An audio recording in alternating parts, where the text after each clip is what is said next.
Trevor, I got a question. Were you always a good negotiator? Because if so, how do I know this stuff actually works? I got the perfect answer. I was a terrible negotiator growing up. I was awful at it. I remember middle school, walking to school. I'll never forget, 6th grade. I'm like, Trevor, you in a new school.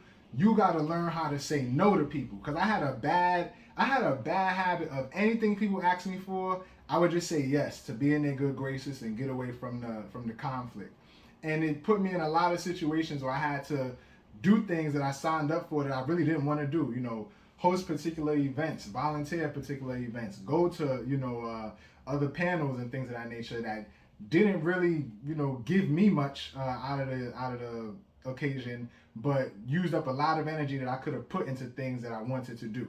Right? I remember in high school, freshman year, I told myself, now at that point I was going to school in Harlem. I wasn't just in the Bronx anymore.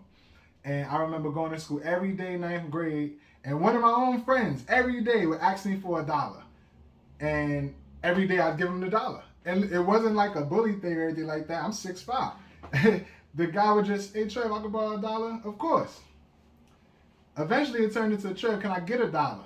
Of course. Then one day it turned into, Trev, I could get $2. I gave him that $2, but that was the day that I said, no, this can't keep going. Because if he comes back tomorrow and asks me for $3, I'm going to lose it. I went home, looked in the mirror, stared at the mirror just like this, and tried to come up with the perfect response. And how did my negotiating journey start back then in high school? Every time somebody would ask me for something I didn't want to give them, I would ask for the same thing back from them. So I'd be in lunch, Trevor, can I borrow $2? Can I borrow $2? Like, nah, for real, Trevor. Nah, for real, yo. Can I borrow $2? He's like, come on, stop playing. Nah, you stop playing. Can I borrow $2? And then they would just not want to go back and forth with me anymore. Same thing, if I'm eating food, I'm in a Chinese restaurant eating chicken wings. Yo, Trev, I get a piece of chicken? Can I get a piece of chicken? Every time, same voice inflection, face, and everything. Come on, Trev, for real, I'm just trying to get a piece of chicken. Me too. I want another piece of chicken too. Can you get me a piece of chicken? And eventually, that got people to stop asking me for stuff. So that was my go-to. But I knew at some point people were going to know that that was something I was going to keep doing. So I needed to find new tactics and new strategies to get people to number one, stop asking me for things that they know I don't want to give them, and two, prevent myself from continuing to give them to them. So my negotiation journey technically started all the way back then, and now I'm just so much better at it due to school, due to college, due to regular negotiating in college when I didn't have money and I wanted to get drunk on the weekends. I remember I traded one of my old roommates. What did I get him to give me? I traded him like 2 pens and a comb in exchange for 2 beers or something like that. I still don't know why he took that deal outside of the fact that I played to his pain points and told him, how he needs to start combing his hair because he always was complaining about what his hair looked like, right?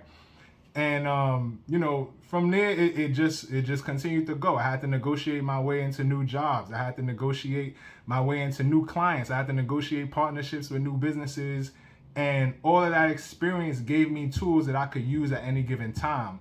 But in the last year, I've been able to actually not just read and research, but confirm why my tactics and solutions were working. And that's why I like the book Never Split the Difference by Chris Voss so much, because the same reason he went to that Harvard Business School to figure out why the things he was doing worked is the same reason I started studying negotiating, to figure out what I was doing.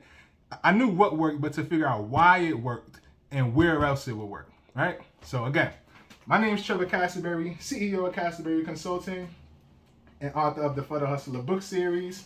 I was not always a great negotiator, but now I am. And if you want more information on negotiation, please go to Cassaberry.com. Take our free negotiation survey where you'll learn your negotiation archetype, as well as the 5 biggest mistakes you make as a negotiator based on your personality and character traits. Peace.